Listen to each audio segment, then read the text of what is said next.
बिस्मिल्लाहिर्रहमानिर्रहीम। आज हम टैबलेट एरिनेक के बारे में बात करेंगे।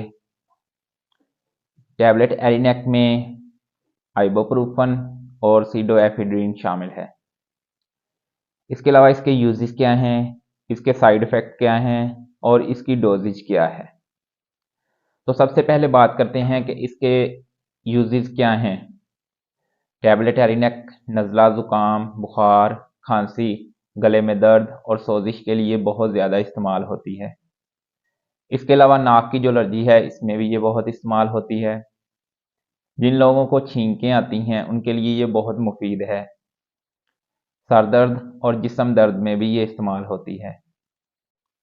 अब हम इसके साइड इफ़ेक्ट के बारे में बात करेंगे कि टैबलेट एरिनेक के साइड इफ़ेक्ट क्या हैं।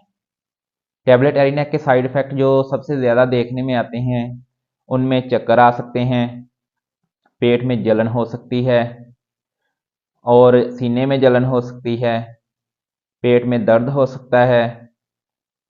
अब हम टैबलेट एरिनेक की डोजेज के बारे में बात करेंगे।